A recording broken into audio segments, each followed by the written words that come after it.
We're live in Marina Del Rey filming for the Digital Lab. My name is Hayden. I'm the CMO of 2Point, and I'm here with John Dubinsky, the CEO of 2Point, who's been running this business for over 20 years. We're celebrating our anniversary this year, which, when you think about it, is wild because so much has changed in the world of digital marketing. And so I'm excited today to talk about what has changed, what's the current state of digital marketing, and also learn a little bit from John about his experiences building this business over the last 2 decades. But first of all, John, what are we eating today? All right, so my favorite part. This is the Marathon Burger. My favorite rapper of all time, rest in peace, Nipsey Hussle. He has a brand called Marathon Clothing. I rep them, everything, I'm pretty sure. Yep, repping the hat right now as well. He has a new burger joint that came out. I've never tried it, so I'm like, okay, we're gonna be coming out here to shoot. It's gonna be a good reason to try it. So yeah, some burgers, fries. Let's dive into it. Yeah, awesome. Well, let's dig in. Let's do it. All right. All right, so I didn't know what you wanted, so Winging it. yeah, you'll see. I know. It's good. I think are you a little picky or? Yeah, it'll be fine. I like a little surprise every once in a while. Let's take see. that off. Take this off. Looks great to me. Yeah, let's see. All right, I'm going for first bite of the burger.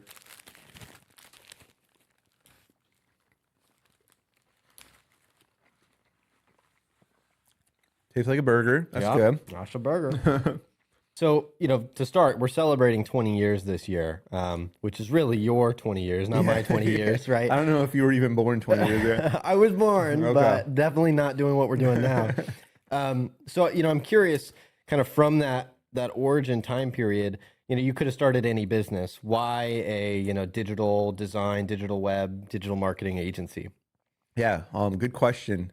It does seem a little random, but yeah, when I was 16, 17 years old, I was already kind of building websites on my own, GeoCities and all the random stuff back in the day.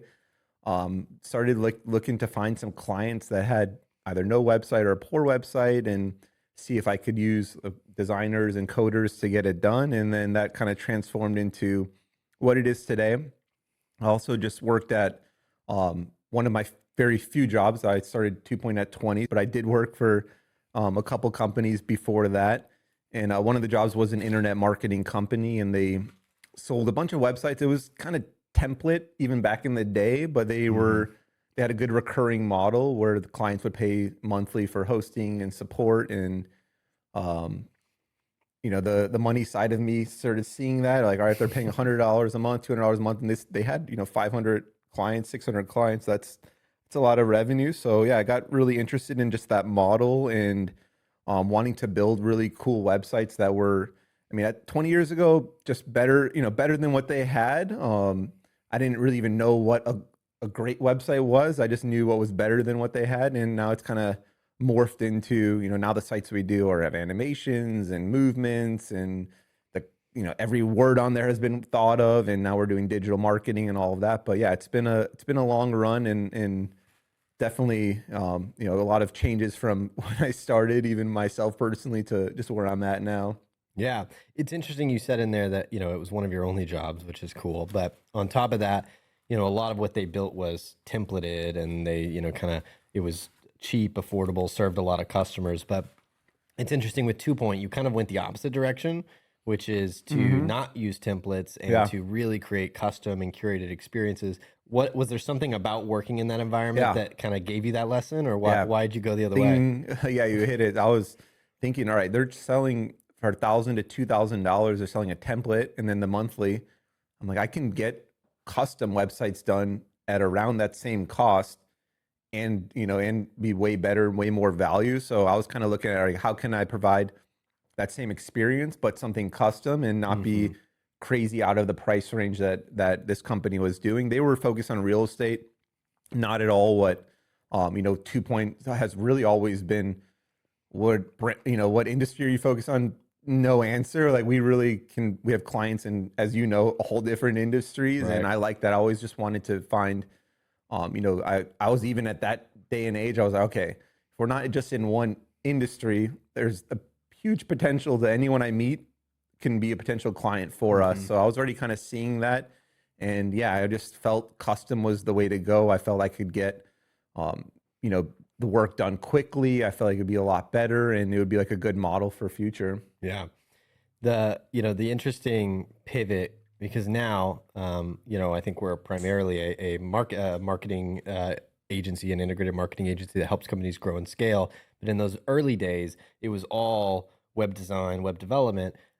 When did that start to pivot, and kind of like what were the key aspects of that you kind of opened the door to expanding into the marketing world? Yeah. So, I mean, we're about 5 years in now, 6 years in. Previous partner no longer, and a new partner, you know, on kind of on the way out with my new business partner. And at that point, it was kind of like not like I was out of the company or anything, but just with the friction with my partner, I was like, all right, let me try to find something that I can bring of value that we're not doing right now. So I started looking at, okay, we're charging $100, $200 a month for hosting support.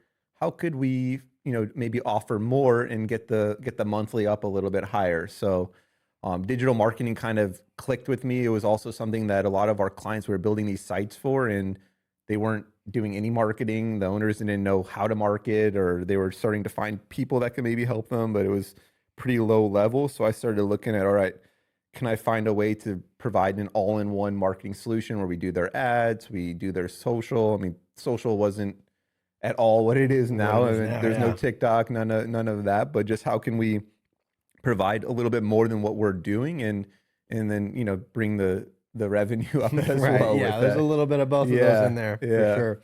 Um, that's awesome. You mentioned a couple of partners in there, and that catches my attention because I've heard you internally tell some stories, but I don't think you've ever really publicly told stories. I'm curious. I've heard you say that like having the right partner in the business is like super critical, super important, and it's a lesson that like you kind of had to learn the hard way. If you had any advice for a business owner that's 10 years behind you, 15 years behind you about like finding partners, or what to look for, what to avoid, Yeah. what jumps to mind? I think first it's, don't think like you need to have someone in order to succeed. Mm, Like I feel like it's just an excuse that I'm all about no excuses. Like you, yeah. you probably know that Yeah, about yeah. me by now. Like I don't want to hear any excuses. Someone says they can't do something, I'm going to do it that same day. I'm going to find a way to do it.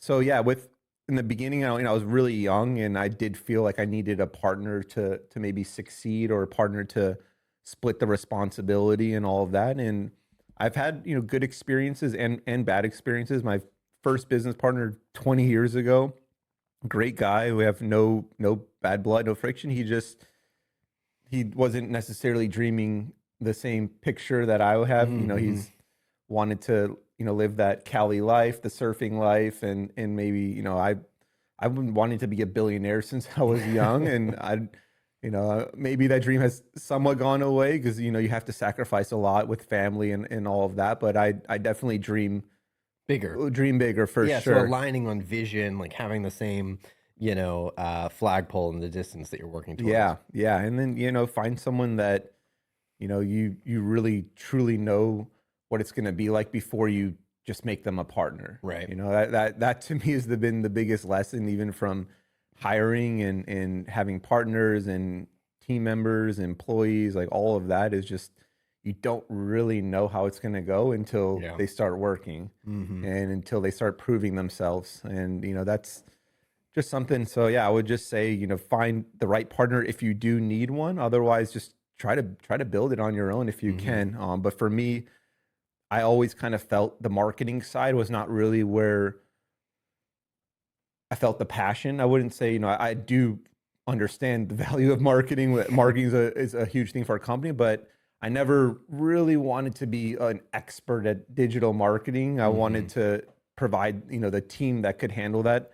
One thing for me is not providing a product or a service unless I feel we can do it at a very premium level. Mm-hmm. So every product we offer now, from animations to paid ads to SEO to email marketing, social, every single thing has gone through 6 months, a year and a half, 2 years of trying it out on our own, trying it out on maybe current clients and perfecting it. And that's been a thing for me, is really just, even with the partner, is you just need to find the right person that can do it. And with you in particular, I really saw quickly that, hey, this guy could lead the entire marketing department and I could handle, the website department or just handle kind of higher level managing everyone. And that was like a big thing that I always had been looking for. Yeah. Yeah. The, knowing that, you've been down the path before and you've had these like challenging partner relationships, I've always personally wondered, and I haven't heard the answer to this story, but, what do you consider the most challenging, say season of like 2 Point's history, right? Because running a business for 20 years sounds very glamorous to somebody who's Oh, yeah. not run a business for 20 years. But there's a lot of hardship that comes into building something. And I'm curious what your thoughts are on, it was the very beginning the hardest? Was the somewhere around the middle of the hardest? Like what kind of part of this whole experience has been, maybe the most challenging, or the part that, like you really had to kind of develop out Yeah. of? I would say like when you're not VC backed, Mm-hmm. everything is a challenge. Like, it's honestly not gotten much, that much easier like any year. Even when we're doing well, you think, things are about to not go well and It's you're like that paranoid for monster in the that. closet. Yeah. So Yeah. just, I've never really felt comfortable, but for sure in the last few years, I've seen a big change and around the same time, 3 years ago when you came on and some of like our newer team, now that we're more established, we're able to have, a little higher quality of team members and more experience. And that really has kind of drove more of my passion again as well. I mean, you can only succeed as far as, to me, like your next best person on your team if Yep. no one's really pushing you. And I really always felt that. I felt like no one was really pushing me. I was having to be super just self-motivated and all of that, Yeah. which I can be, but I definitely work better when people around me are strong. And so I want to be even stronger. Yeah. And I don't even remember what we originally were talking about, but that Yeah, about, like challenging periods, yeah. Yeah. So yeah, I mean, for sure there's been um, not having money, needing to borrow. There's been just, I mean, anything you can think of, and it hasn't just been 20 years ago. It's been 3 years ago. It's been, a year ago, where there's just times where things are tight, and you always have the option, if sales are good, revenue's good, residuals are good, all of that, to maybe go the VC route, maybe look at selling your company and doing all of that. I just really, trying to not need to ever go that route. I feel like we can build everything ourselves. But by doing that, you're basically reinvesting every dollar you have personally back into the business. So it's very high risk, but very, obviously high reward as well if it succeeds. And I'm just someone that needs that in my life. If I don't have something that is high risk, high reward, I'm just depressed. I'm not happy. Yeah. Yeah. Yeah. So now that we've made it to 20 years, what do you think the next, 5 to 10 looks like? What's the future look like? Oh yeah, I mean, I think it's more of what we're doing right now, just on a larger scale. Every new team member we bring on has just been, you know, exponentially better than the previous teammate, or bringing something different that we've never had before. And Mm-hmm. I'm just seeing right now with just our current team and our staff and the newer people we're bringing on, that people are wanting to push, people are wanting to be, a well-known company. They're wanting to people to know who 2 Point is. And I just think that's, that's what I feel is where we're going to be, is just a more of a household name, more of a Mm-hmm.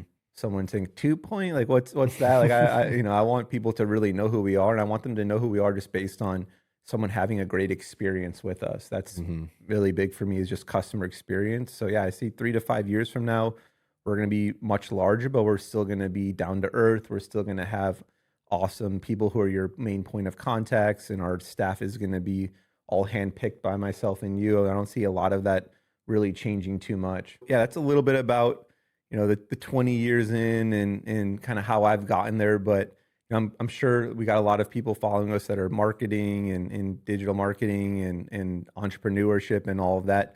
What would you say is like, the biggest opportunity right now in the whole digital world?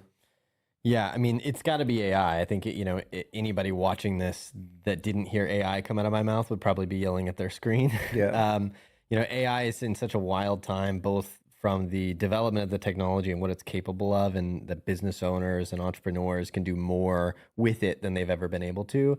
Things that used to be completely tied to, labor or intense amounts of capital can be done in seconds with an automated system. And the table is still out on who wins this, right? The war between OpenAI, Anthropic, Google, et cetera. There's a lot of key players here, and any one of them could be like the next frontier. But particularly right now, I'm really excited about both Anthropic and OpenAI. OpenAI, I think, is doing something for consumers and for consumer-facing businesses that no other AI platform is doing with its launch of advertising. It's going to be the first AI platform with advertising ever in human history, which just opens a lot of dynamics for potentially transforming the ad buying industry. It's what Google did 2 decades ago. Completely changed how media companies buy advertising. I think AI, specifically with this OpenAI model,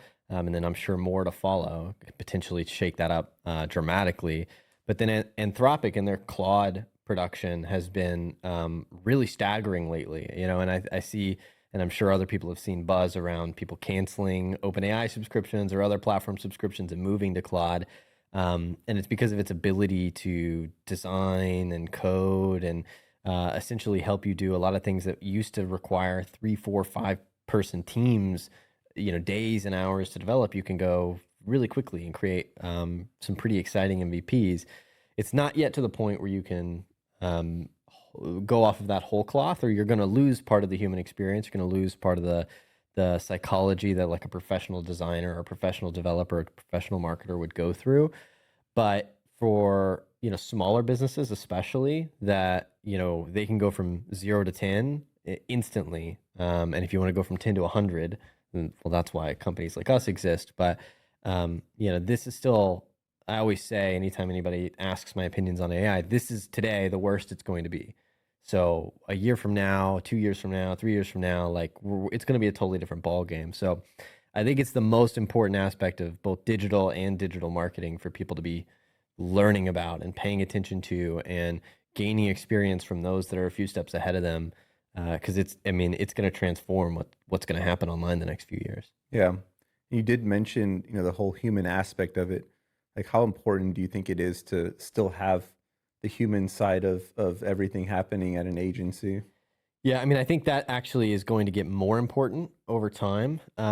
We are starting to see mass adoption of AI, but I still don't think we're at the pinnacle of it. There's still, you could walk around the street of any city and 80% of people that you bump into are going to say that they don't use AI on a regular basis.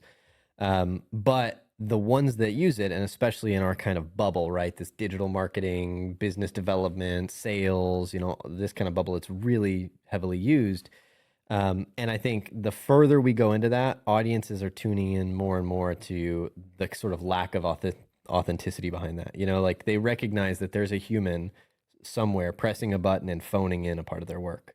And they're saying like, this is not worth my time to do well or to do myself. Yeah. And, I think the recipient can feel that, right? And it's, it's really subconscious, but I'm seeing it more and more a bias against completely AI generated stuff. Now, I'm very pro AI, and I think where it goes from here is, just keeping that human interactivity with it and being able to use it as a tool, which is what it is, and not using it as a way to cut costs or outsource or reduce human effort. I think the human effort part should stay the same, but with AI, we can simply just do more output. Yeah. So the same quality of authenticity and thought and care behind it, but with a larger impact. Yeah. Do you feel like there's a platform right now that still is like undervalued and still, is something that businesses and brands should be taking advantage of and that they're not really doing right now? Yeah, there's some doing it, which good to them. But it is by and large YouTube. YouTube is probably the most underutilized channel from a business perspective. We talk about creators and influencers and things like that. And there's obviously those on YouTube. They're on Twitter. They're on TikTok. They're on everything.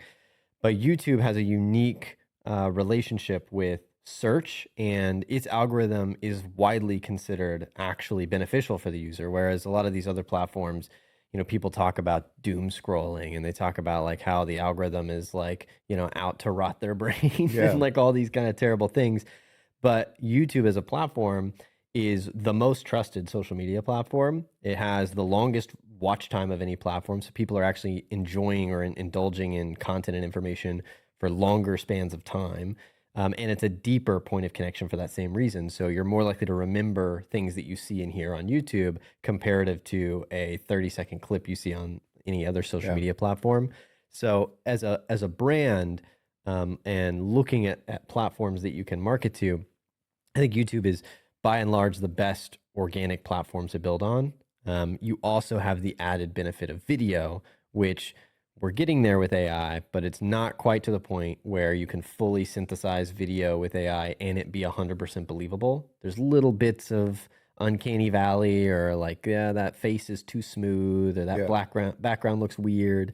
Um, and so video is incredibly authentic. People look at video and they respect it more, because they know it's generally not AI generated, or that if it is AI generated, they can tell. And so a brand that actually shows up authentically on YouTube, it has a better trust relationship with the consumer. And that relationship's deeper because there's more engagement, it's longer, and the algorithm's actually good at serving it to people that would want to see it.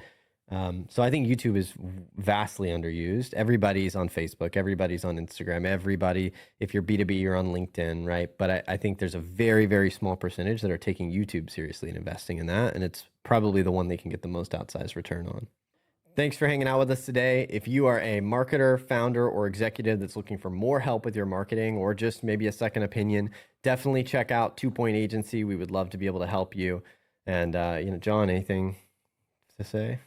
This year, 20 years, we're going to be putting out a lot more content, and excited to share all of that with you guys.